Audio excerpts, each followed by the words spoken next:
네, 전국 모의고사 그 해설 강의를 시작하도록 하겠습니다.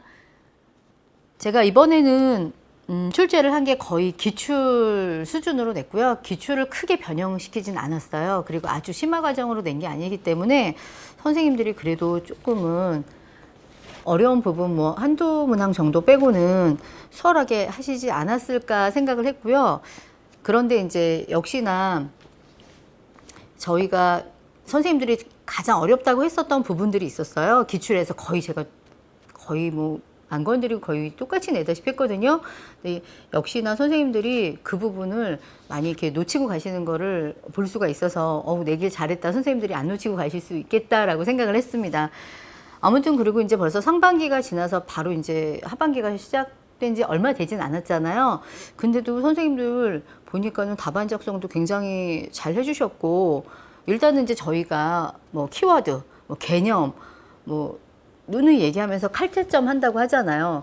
그런데 제가 약간 무딘 칼을 썼습니다. 완전 칼채점 아니고요. 무딘 칼을 써서 그래도 좀 내용적인 측면을 좀 아시는 것 같다. 그런데 기술하는데 약간 어려움이 있으시다라고 하면은 웬만하면은 이제 1점이라도 더 드렸었고, 또 이제 어떤 부분에서는 이거는 좀 칼채점을 해드려야 그래도 선생님들이 다시 한번 좀 딱 각인을 하실 수 있지 않을까 하는 부분에서는 또 칼채점을 한 부분도 있을 거예요. 그러니까 선생님들 같이 이제 내용 보시면서 놓치고 가시는 건 없는지 다시 한번 파악을 해 주시기 바랍니다.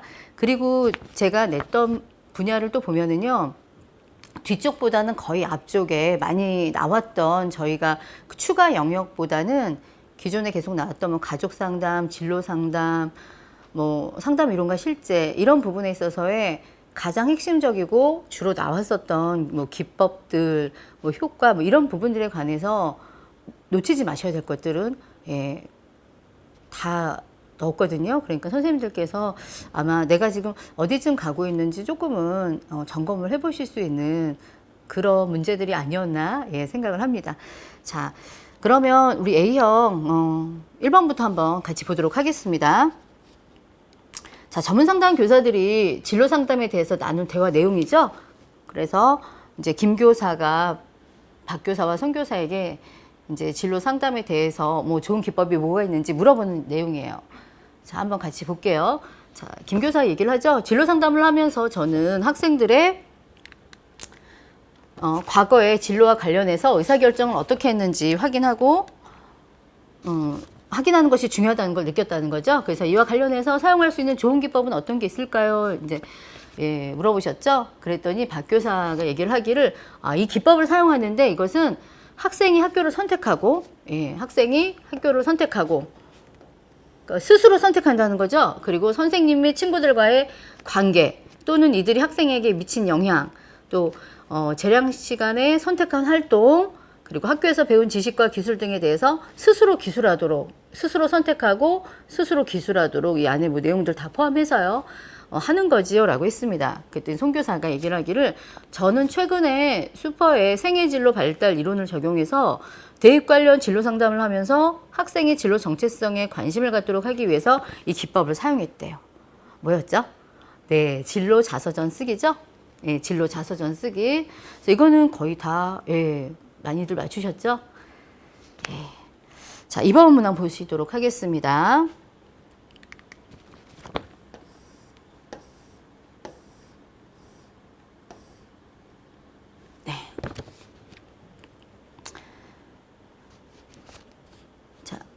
그 전에 진로 자서전 쓰기에 대해서 한번 잠깐 보시면은 금방도 말씀드렸지만 제가 개념을 다시 한번 말씀을 드려볼게요. 자, 우리 학생들이 과거의 진로와 관련해서 어떻게 의사결정을 했는지, 또 학교 선택이라던가 고등학교 졸업 후에 뭐 직업 훈련이라던가 시간제 일, 그러니까 아르바이트죠. 뭐 파트타임 이런 일을 통해서 경험했던 것들, 그리고 고등학교에서 배운 뭐 지식, 아까 나온 것처럼 지식이나 기술, 그 다음에 중요한 타인들에 대해서 스스로가 기술하게 하는 거를 진로 자서전이라고 하는 거죠. 여기 있는 거 내용 그대로 개념 그대로예요. 자, 그 다음에 두 번째 다시 한번 보도록 하겠습니다. 2번 문항. 자, 2번 문항은 우리 중학교 2학년 우리 승우라는 학생을 상담하고 나서 기술한 성격적 특성에 관한 부분이에요. 성격적 특성. 그래서 승우에게 나타나는 현상을 설명할 수 있는 뭐예요? 대상 관계 가족 상담 이론의 주요 개념의 명칭을 쓰라 그랬어요.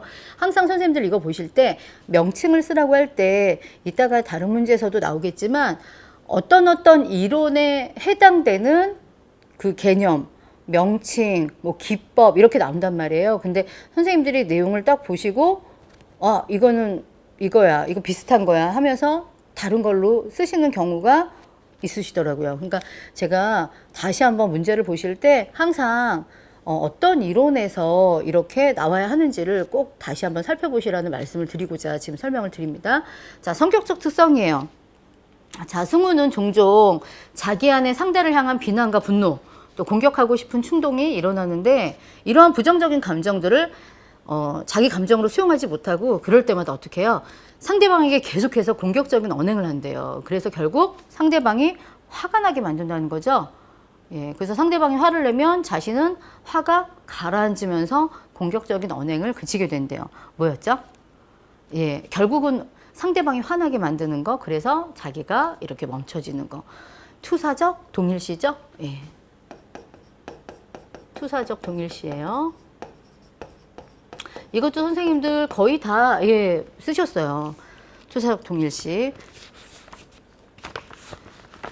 자, 이거는 말 그대로 본인이 좀 수용하기 힘든 어떤 내적 특성을 그 상대방이 갖고 있는 걸로 지각을 해서 그 상대방으로 하여금 이에 일치된 뭐 감정, 뭐 행동 이런 거를 유발하게 되는 그런 과정인 거죠. 예. 자, 3번 문항 보도록 하겠습니다.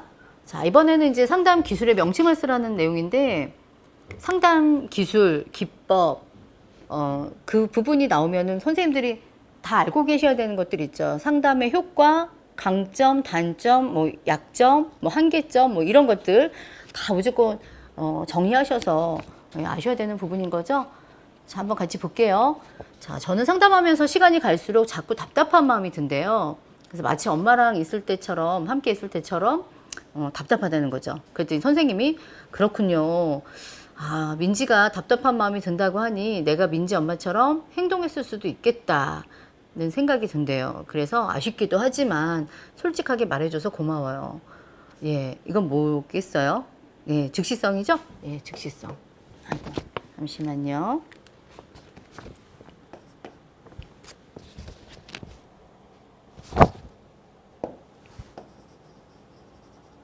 네.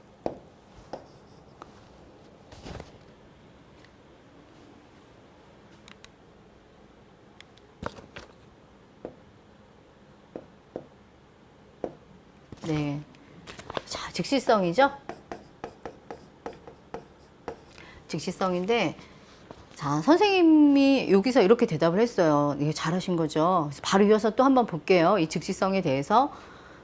자, 계속 상담한다고 해서 과연 제게 변화가 생길지 자꾸 의문이 든대요. 그래서 솔직히 선생님에 대한 믿음도 별로 없다고 하네요. 자, 이런 경우를 만난다고 하면 어떠시겠어요, 선생님들? 예, 슈퍼비전을 받고 나름 내성도 탄탄하게 하셔서 갔는데 막상 딱 이런 친구들을 만날 수 있겠죠. 예, 정말 만날 수 있는데 많이 그런 막 마음이 막 스크래치 날 수도 있고 그렇겠죠. 네, 그래서 선생님들이 이때 바로바로 쓰실 수 있는 상담 기법 어떤 거를 내가 사용하느냐에 따라서 또 그 친구와 함께 그 상담 학생과 함께 또 시간을 어떻게 보낼 수 있는가가 또 진행이 되겠죠. 자, 보시면은요. 네, 선생님이 나에 대해서 믿음이 별로 없어서 민지에게 상담을 제대로 해줄 수 없을 것 같은가 보네요. 민지의 말을 들으니까 나도 당황스럽고 안타까운 마음이 들기도 하지만 먼저 선생님이 어떤 점 때문에 그런지 궁금하군요. 그래서 그 점에 대해 솔직하게 대화를 나눠보면 어떨까요? 자, 선생님이 감정을 얘기했어요. 솔직하게 당황스럽고 안타까운 마음이 들기도 하지만 그래서 어떤 점 때문에 그런지 궁금하다고 하면서 솔직하게 대화를 나눠보자고 했죠. 예, 이게 바로 즉시성인데 사실 굉장히 잘 하신 거죠. 근데 이 즉시성이라는 게 뭐예요? 지금 여기의 상황에서 좀 관계에 대해서 이렇게 즉시성을 발휘한 건데 사실은 어렵죠. 어려운 기법이죠. 이게 충분한 어떤 연습이 되거나 평상시에 의사소통을 하는 거에 있어서 선생님들이 자기 표현, 그런 것들이 잘 이루어지지 않으면 즉시성을 한다는 게, 이 기법을 잘 활용한다는 게 쉽지는 않죠. 왜냐하면 요즘 친구들이 그렇잖아요. 굉장히 공격적이고 그냥 자기 의사와 상관없이 확 내지르는 경우도 있고 하니까는 선생님들이 그거에 대해서는 충분히 물론 이제 연습을 해 가실 거고요. 자, 그래서 이거에 이제 제가 즉시성을 냈는데 이 부분에서도 선생님들이 자기 개방 쪽으로 또 쓰신 선생님들이 계시더라고요. 아무래도 이제 속마음을 솔직하게 표현을 해서 그런 건데, 사실 자기 개방과 다른 건 뭐예요? 선생님도 예를 들어서 어떤 점 때문에 힘드니라고 얘기가 나왔다면 어떤 점이 힘들어요 라고 하면 나도 그런 점을 겪었는데 어떻게 극복을 했다라고 경험을 얘기하면서 상담을 잘 이어갈 때 쓰는 거죠. 자기 개방과 즉시성은 다른 거죠. 그래서 여기서 조금 엇갈려 하셨던 부분이 있었던 것 같아요. 그래서 여기서는 즉시성입니다. 자, 다음 볼게요.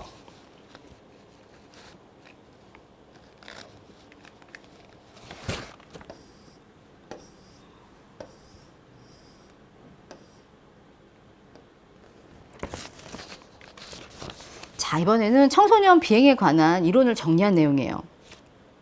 기억, 니은에 들어갈 명칭을 쓰라고 그랬죠? 자, 청소년 비행. 청소년 비행의 원인을 규명하는 이론 중에 사회학적 이론에서는 사회해체론, 아노미 이론, 하위 문화 이론, 통제 이론, 그다음에 낙인 이론 등이 있다고 했죠. 그래서 이 중에서 통제 이론에서는 인간이 비행을 행하는 것은 비행 행동을 하게 하는 어떤 특정한 요인 때문이 아니라 비행을 억제할 수 있는 무엇이 부족하기 때문으로 본다. 이미 여기에 사실은 나와 있긴 하죠. 그래서 선생님들이 살짝 이제 보시고서 바로 쓰신 선생님도 계셨을 것이고 또 다르게 표현하신 분도 계시긴 해요. 자, 뭘까요? 통제력이죠. 통제력. 자, 히르시는 사람들이 비행을 하지 않는 이유는 무엇을 통한 통제 때문이며 사람들이 비행을 하지 않는 이유는 뭐를 통한 통제 때문이고 또 이것이 약화될 때 비행 또는 범죄행위가 일어난다고 했어요. 그래서 이것이란 애착, 헌신, 참여, 신념을 의미한다고 했죠. 뭐죠? 사회적 유대예요. 사회적 유대. 사회적 유대. 그래서 선생님들 이거 쓰실 때 보면 이 부분은 거의 그래도 쓰셨는데 이 부분에서 조금 어려워하셨던 것 같아요. 자, 사회적 유대입니다. 자, 5번 문항 보실게요.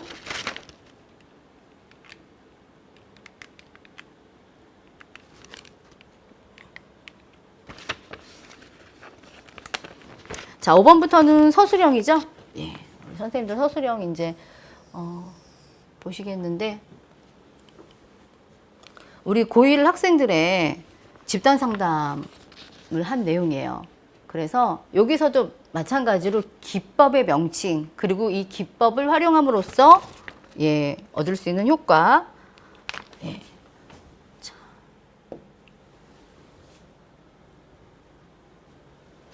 기법 명칭하라고 했고요. 그 다음에 기법을 활용함으로써 얻을 수 있는 기대 효과 2가지 그리고 유의사항 1가지를 서술하라고 했습니다.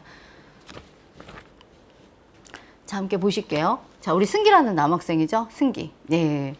자, 저는 공부, 입시, 수능 이런 단어들은 듣기만 해도 머리가 아프고 괴롭대요. 특히 부모님이 공부와 관련된 말씀을 하시면 마음이 위축되고 그냥 이대로 어디론가 떠나고 싶다는 생각도 들고 꼭 대학을 가야 하나요? 라고 되어 있죠. 저는 대학에 가지 않아도 잘 살 수 있을 것 같은데 부모님은 제가 이런 말만 하면 역정을 내시고 또 제 이야기를 못 들은 척 하세요. 아무도 이해해 주려는 것 같지 않고 진짜 제게는 관심도 없는 것 같아요. 라고 했어요. 그러니까 이때 우리 이제 학생 상담을 하다 보면 거의 비슷해요. 사례가 약간씩만 바뀌어가지고 이렇게 나오죠. 자, 상담교사의 말을 볼게요. 자, 그렇군요. 지금 승기의 마음이 어떨지 이해가 가요. 선생님도 고등학교 시절에 승기처럼 학업 문제로 부모님과 상당한 갈등을 겪었지요. 선생님은 역시 공부에 대한 불안도 컸지만 승기와 마찬가지로 아무도 선생님의 마음을 이해해주는 사람이 없는 것 같아 무척 힘들었던 기억이 떠오르네요. 이게 조금 아까 제가 말씀드렸던 뭐예요? 자기 개방하신 거죠? 예, 조금 아까 말씀드렸던 이게 바로 자기 개방인 거죠. 그죠? 자기 개방. 딱 비교해서 보실 수가 있는 거였죠? 즉시성하고. 그러니까 승기가 이제 자기 마음을 알아줬잖아. 그러니까 떨리는 목소리로 맞아요. 전 지금은 상황이 너무 힘들고 아무도 내 이야기는 귀 기울여 주지 않고 너무 힘들어요. 그래서 고개를 떨구면서 울음을 터뜨리는 그 내용이죠. 자, 그래서 제가 참고 답안으로 한번 같이 보도록 할게요. 자, 5번 답안으로 같이 볼게요. 자, 자기 개방 이번에 아까 즉시성하고 구분해서 확실하게 정리하시고 넘어가시면 좋겠죠. 자, 자기 개방 보겠습니다. 아까 이제 우리 집단 상담 과정이었으니까 집단원이 집단 상담 과정에서 표현하는 어떤 경험이나 생각, 예, 요게 뭐가 되면 또는, 예, 잠시만요. 또는 뭐 감정과 관련되는 상담자의 체험이나 개인적 정보를 집단원에게 공개하는 것.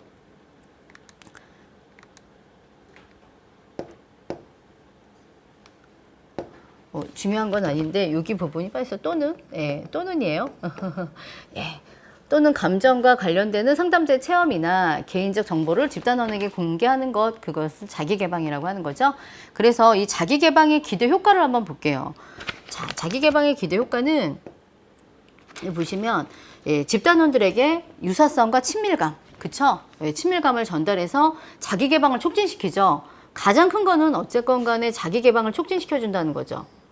예, 유사성하고 친밀감을 전달해서 그래서 신뢰감하고 응집력 형성에, 예, 효과적이라는 거죠. 그래서 이런 거 잘 쓰셨어요, 선생님들. 그리고 두 번째 뭐예요? 내담자가 새로운 시각으로 자신의 경험을 바라볼 수 있도록, 예, 도와주는 거죠. 통찰력을 갖게 해주는 부분이 있는 거죠. 자, 그 다음에 내담자가 겪고 있는 문제가 혼자만의 경험이 아니라는 것을 알게 돼서 혼란스러운 느낌을 줄이고 안정감을 갖게 되고 보다 자신의 문제를 객관적으로 볼 수 있는 힘이 생긴다는 거죠. 자, 그래서 여기서 기대 효과 두 가지니까 이 중에서 선생님들이, 예, 조율해서 쓰시면 되고요. 자, 유의사항 보실게요. 유의사항은 뭐예요? 예, 자기 개방은 정말 잘하셔야 되죠. 너무너무 자주 사용하면 안 된다. 왜요? 예, 너무 친밀감이 높아지면은 약간 어때요? 우리 학생들이 선생님을 너무 편하게 대하는 거죠. 선생님이 어느 순간, 이거 뭐지? 무시당하는 그런 느낌도 들고, 사실 지나친 자기 개방이 되면 온전하게 이제 상담의 효과를, 예, 끝까지 가기가 어려운 부분이 있죠. 자, 그 다음에 유의할 사항 두 번째 보시면요. 자기 개방 내용이 초점이 있어야 한다는 거죠. 확실하게. 자기 개방을 하는 데 있어서의 확실하게 목표가 있어야죠. 그냥 무조건 그 친구가 힘들다고 해서 그냥 뭐 그 마음을 알아준다고 해서 선생님이 지나치게 자기 개방을 그냥 오픈을 해버리면 위험하다는 거죠. 그리고 집단원에게 부담을 주지 말아야 한다는 거죠. 자, 선생님이 자기 개방을 너무 함으로써 또 부담이 갈 수도 있는 거거든요. 특히 집단 상담 같은 경우에 개인 상담보다도 자기 개방을 막 서로 한단 말이에요. 그러면은 아까 여기 나온 것처럼 막 유사성, 친밀감 이런 게 느껴지면서 막 응집력이 높아지면서 이러다 보면 어때요? 사실 쑥스럽기도 하고 아직까지는 관계가 온전히 형성이 되지 않았다거나 성격적인 측면에서 준비가 안 된 친구들 같은 경우에는 좀 힘들어 하잖아요. 그래서 어떻게 해요? 저는 별로 할 얘기가 뭐 이렇게 얘기를 한다던가 아니면 지금은 조금 어렵고요. 이렇게 얘기를 하면은 그 사례에도 나오는데 뭐야 우리는 다 했는데 너도 해 이러면서, 예, 압력감을 주게 되잖아요. 그죠? 그러다 보면은 또 집단의 그런 응집력이 약해질 수도 있고 그러다 보니까 이 자기 개방이라는 거는 정말, 예, 모든 것도 다 모든 기법이 다 마찬가지지만 적시성이 진짜 중요한 거죠. 예. 때와 장소에 맞게 선생님이 적절하게 잘 쓰시면 너무 좋은 효과를 거둘 수 있지만 이렇게, 예, 잘못 사용하면 안 된다는 거. 예. 자, 그 다음에 6번 보도록 하겠습니다.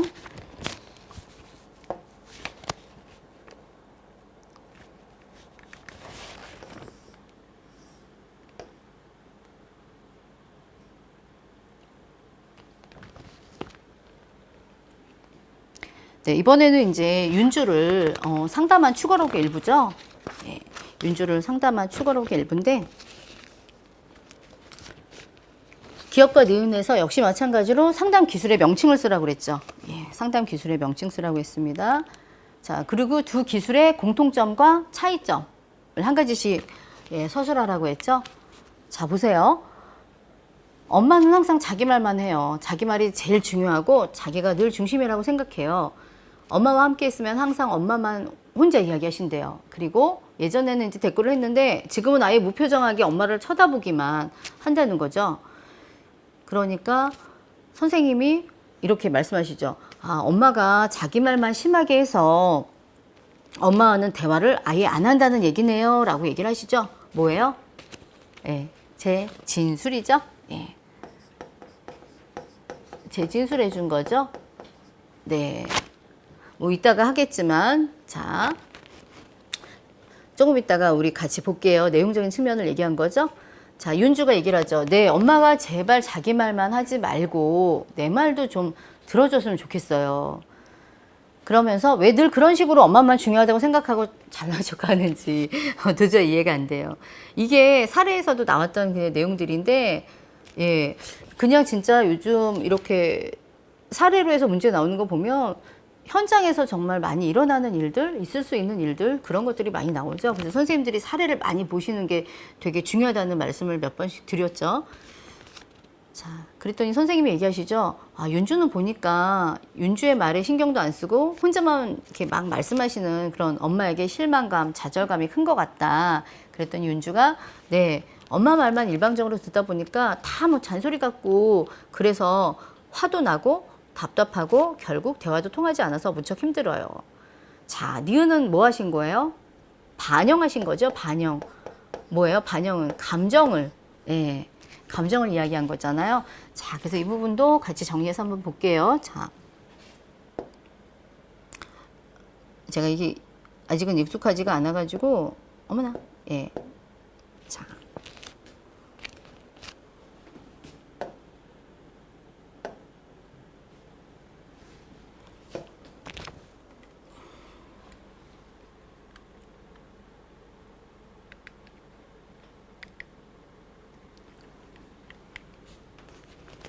자, 재진술과 반영에 대해서 한번 정리해 볼까요? 예. 재진술과 반영에 대해서 한번 정리를 해보겠습니다. 자, 기억은 재진술이었죠? 예. 보세요. 어떤 상황이나 사건, 뭐 사람, 생각을 기술하는 그런 내담자는 진술 중에 그 내용 부분에서 상담자가 다른 어떤 동일한 말로, 예, 동일한 말로 바꿔서 기술하는 걸 얘기한다 그랬죠? 그래서 어려운 기술이라는 거예요, 재진술이. 내담자가 말하고자 하는 말을, 그 내용을, 뭐를? 내용을이에요. 내용. 감정이 아니라 내용이죠? 내용 부분이에요. 자, 다른 말로 하는 거죠. 그래서 의미를 덧붙이거나 바꿔서는 안 되는 거죠. 예. 그래서 여기 나온 것처럼 내담자의 말을 그대로 되풀이하는 것도 된다, 안 된다? 안 된다. 그러니까 재진술이 사실 어려워요. 아까 모두 어려웠어요. 즉시성도 어려웠죠. 그래서 이 기법이 우리가 그냥 이론적으로 하는 거랑 그렇게 상황에 맞닥뜨렸을 때 이렇게 사용하는 거랑은 예, 차이가 있죠. 우리 상담 이론과 실제가 예, 좀 다른 것처럼. 자, 그 다음에 이제 반영을 볼게요. 반영은 어때요? 느낌, 정서적인 면을 얘기를 하는 거죠. 그래서 상담자가 그 느낌의 원인이 되는 사건, 상황, 사람, 생각과 함께 동일한 의미의 말로 바꿔서 기술하는 거다라고 되어 있죠. 느낌이에요. 느낌, 정서, 이거를 반영해 주는 거죠. 말 그대로 반영이잖아요. 그래서 공통점은 뭐가 있어요? 예, 아까 나온 것처럼 말한 이상 깊이 다루지 않는다는 거예요. 말한 이상, 표현한 수준 이상. 그리고 언제 사용해요? 상담 초기. 예, 상담 초기에 사용함으로 인해서 예, 라포 형성에, 신뢰관계 형성에 도움이 되는 거죠. 자, 차이가 있다면 아까 딱 제가 예, 강조점이죠. 강조점. 어디에다 초점을 두느냐. 그래서 어디다 뒀어요? 느낌, 정서, 감정. 그쵸? 반영은 뭐에? 예, 주관적인 감정. 뭐 정서, 느낌 다 같죠? 그 측면을 강조하지만 재진술은 뭐예요? 내담자가 말한 예, 내용적 측면이죠. 혹은 인지적 측면. 그죠? 그게 가장 큰 차이점이죠. 이 부분도 선생님들 잘 쓰셨더라고요. 보니까. 예. 말 그대로 재진술과 반영의 차이는 확실하게 아시고 가는 부분이시니까요.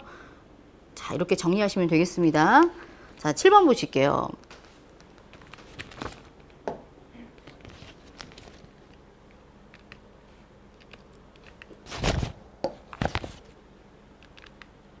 아, 이게 소리 나겠구나. 잠깐만요.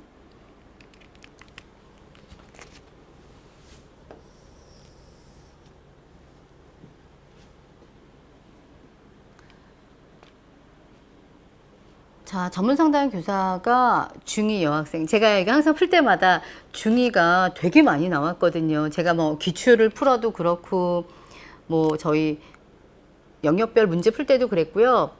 정말 중2 학생이 상담한 게 되게 많거든요. 그래서, 아, 그럴 때마다 왠지 반가운 것 같은 거예요. 역시 중2구나.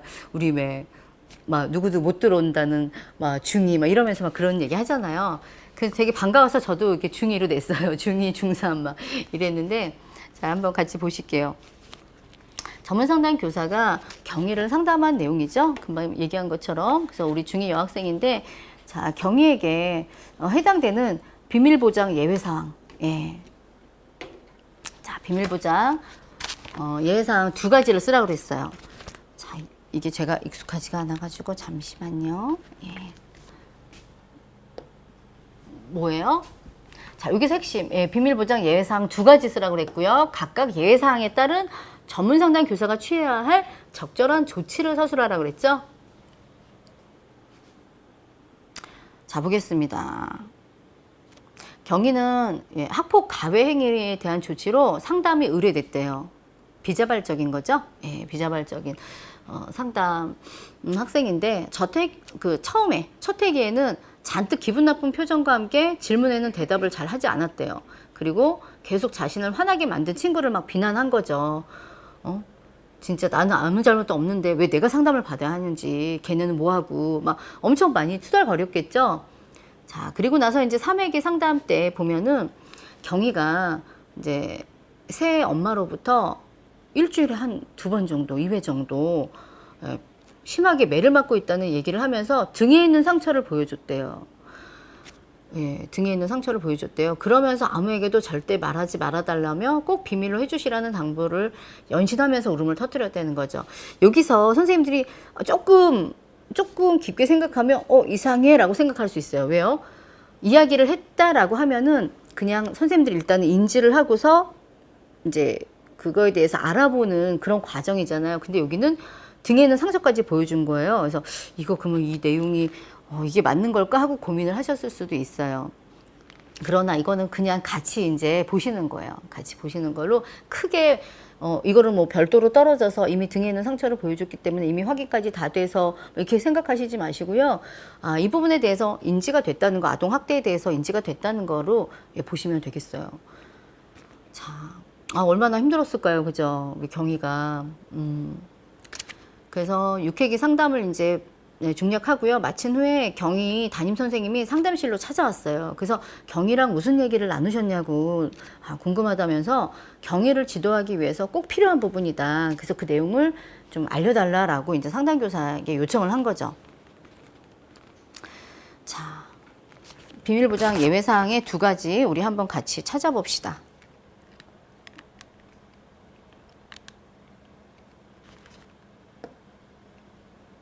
자, 일단 아까 뭐였어요? 예, 주 2회 정도 심하게 매를 맞고 있다는 부분에서 첫 번째죠.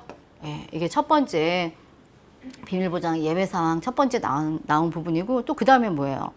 자, 경위를 지도하기 위해서 담임 선생님이 찾아온 거죠. 지도하기 위해서 필요한 부분이니까 상담 내용을 알려달라. 보호자가 요청한 거잖아요. 그쵸? 보호자, 부모님, 담임 선생님, 또 법원의 요청 이렇게 이 내용을 상담 내용을 요청하라는 그런 내용들인 거죠. 자, 이 2가지예요. 그래서 이 2가지를 가지고 적절한 조치를 서술하라고 그랬어요. 자, 선생님들이 이제 하신 거랑 한번 같이 보세요.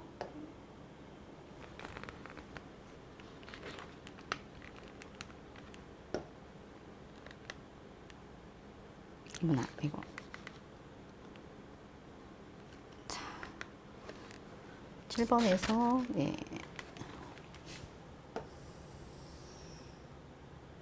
자, 여기까지 해서 선생님들이 같이 보실게요. 자, 경위에게 해당하는 비밀보장 예외사항 두 가지. 자, 첫째 뭐였어요? 아동학대에 관한 부분이었죠? 예, 말씀드린 것처럼 아동학대에 관한 사실을 인지하게 됐을 때죠. 인지하게 됐을 때, 예. 그래서 상담교사는 어떻게 해야 돼요? 예, 학대 사실을 확인한 후에 이러한 경우가 비밀 보장의 예외 규정임을 예, 경위에게 다시 한번 이제 설명을 하고 경위한테 이제 동의를 구하고 나서 학대 사실을 관련 기관에 신고해야 된다는 거죠. 두 번째는 뭐예요? 예, 자, 경위에 담임 선생님이 학생의 교육과 지도를 위해서 상담 내용을 요청한 경우잖아요. 그러면 어떻게 해야 돼요? 자, 일단 선생님한테 어떻게 하셔야 돼요? 아, 이거는 비밀 보장을 전제로 한 거다라고 알려줘야죠. 그러면서 일단은 먼저 경위에게 직접 물어보라고 먼저 얘기를 하셔야죠. 그럼에도 불구하고 계속 요구를 하신다. 걔가 자세히 얘기 안 해요. 뭐, 걔가 그렇게 그러지 않아요. 좀 다가가기 어려워요. 뭐, 공격적이에요. 뭐, 이렇게 할 수 있잖아요. 그런다면, 예, 일단은 학생한테 허락을 받은 후, 예, 최소한의 정보만을 제공을 하는 거죠. 예, 그래서 이제 관련된 내용을 정리를 했어요. 자, 아동복지법 제4조에 보면은요, 부모 등 보호자는 그 보호하는 자녀 또는 아동이 바른 인성을 가지고 건강하게 성장하도록 교육할 권리와 책임을 가진다라고 나와 있어요. 그래서 이 미성년자잖아요, 우리 학생들.